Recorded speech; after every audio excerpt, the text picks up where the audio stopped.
Cece Hiles joining us here, senior attorney at the ACLJ, with a bit of an update on another outrageous ACLJ case, one of those ones you can't believe is true. Of course, a lot of times these are on a small scale. You think, okay, this is going to be an individual, but of course that affects everyone worldwide, nationwide at least. And this one just feels unbelievable when you're talking about people of faith being treated differently. You don't want to say the word persecuted because we can think of that as what's going on around the world and in a global sense of what's happening in all over the world for Christians that are being murdered for their faith. We're not talking about that. Right. But we are talking about people that are being treated unjustly or being treated differently just because they've decided they want to be, they want to talk about their faith. So I'll let you set this up. Yeah, and here we're going to talk once again about a Bible club in a school, which everyone who's listening would probably say, why are we talking about a Bible club? Of course, Bible clubs can, be set up at school. You can have a Bible club at school. But unfortunately, we still fight this, even though we've gone all the way to the Supreme Court. And Jay Sekulow, your father, has won this issue multiple times at the Supreme Court level. Of course, you can have a Bible club. However, in Minnesota, they don't know that. So we are representing a 9th grade girl who in May, and this is what's even more egregious about this, in May, she went to the principal to say that she wanted to start a Bible club. And after he, grilled her for a long time of what she was going to discuss, what her club was about, he said, you need to come and talk to me back in September. So shut her down in May, tells her to come back in September. She comes back in September, and she says that she wants to set up this Bible club, and she also wants to have a see you at the poll prayer time. Of course, what his response is to see you at the poll is, you're too late. Even though he shut her down in May when she was very much on time, too early. You're too late when he tells her to come back in September. So she doesn't get to do see you at the poll, which is constitutionally protected right that she can do. But on top of that, she's told that she can have a Bible club, but she has to pay for it. Now, none of the other student clubs have to pay. What does that even mean? Yes.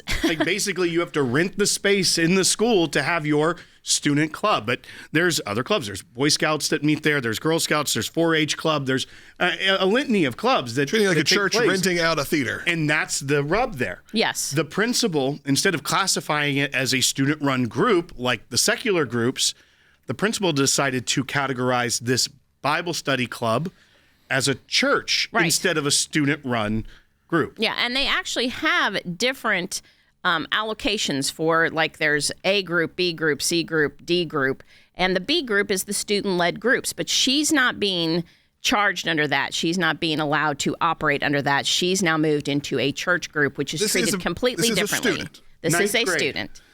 9th grade student. So how is this not just like open and shut, done tomorrow? It is, and here's the thing. We have sent a demand letter, which we always try to do, settle it out of court. We have given them until we give them a week. We've given them until Wednesday to respond. If they do not, we will be filing on Thursday. And we believe that the courts, it will be open and shut because you have the Equal Access Act and the First Amendment that protects this completely. Well, and it's back to that, the old from the court case, Des Moines, where it's you don't lose your constitutional rights at the schoolhouse gate. And here specifically, it's classic viewpoint discrimination. Yes. You can have a club that's student run, free of charge, at our school, use the facilities, unless it's a Christian group. Then you have to pay to use the school facilities. Right. If that was across the board, school groups have to pay a small fee to rent the space.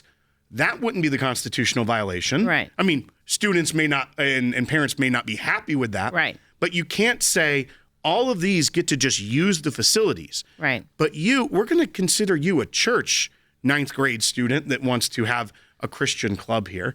That's why it's so absurd. And, and honestly, shocking that it got even this far. To this point. That's right. And exactly what you said, the Equal Access Act was implemented specifically for that, saying that you cannot treat a club differently just because of its faith message. And in fact, if you do, that's not neutrality, that's hostility, and that's not allowed. And that's exactly what we're seeing here. Hostility to a specific message. They've shut her down, but we're ready to take this all the way up. I'm hopeful that they really just don't know what they're doing and that our letter will, get before their school attorney, and this will be resolved quickly. They definitely don't know what they're doing. I Well, think there's right. that. I mean, but I understand what you mean, that they're not being hostile. They are just Right. being dumb. Yes. That they just don't know the law, that they don't Right. understand that there is a difference here. And of course, we can show that to them real quickly. The difference is, though, listen, I mean, audience-wise, if you're watching, listen to this.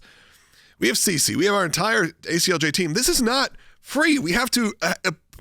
it sounds laughable when you hear that this is what's going to happen. You're charge a ninth grader to run a Bible study or Bible club in her school where all the other clubs don't have to pay some sort of fee.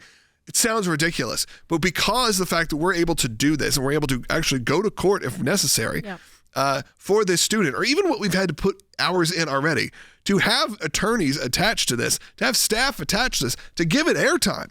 I mean, this is a real...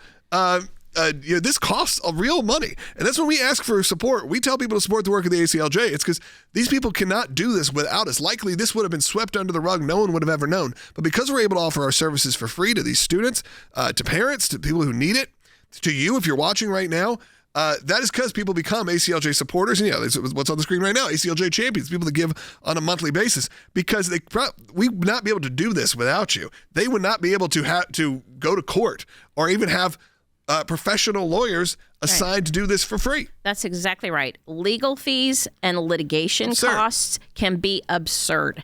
And most of these cases would never go anywhere, and these rights would not be defended but for our supporters at the ACLJ who allow us to do these cases over and over again. And we need to keep fighting, obviously. And honestly, a lot of times the bad actors, if they have a bias against people of faith, or that is why they're choosing to do what they're doing, they almost bank on the fact that the person whose rights they're violating doesn't have the resources to actually fight it. Right. Because it is so expensive. And if Wednesday comes and goes and we're in federal court, that's only happening because the ACLJ can go and be there with this ninth grade student. Absolutely. Without we can't that, do how that many without ninth our graders supporters around this country are having similar things happen, and they haven't heard about the ACLJ? They don't know it's an option for them to fight back in court, and they think, I'm just on my own. There's no way I can ever afford it. I just won't have the Bible study, or I'll just have people over to my house. That's not how it should be, but unfortunately, that's how a lot of those things naturally play out, because they don't expect someone like the ACLJ to get involved. But when we do, we use the full force of the ACLJ to go after and protect these students' rights. And if you're just hearing about this for the first time, go to aclj.org/help. If you or someone you know has had something similar happen, because the school year's back up and running, and I like to say that's a constitutional violation season around the country. Yeah, it's October. That means Christmas programs are starting. Right. So go ahead and go to aclj.org/help if you or someone you know has had something similar at your school.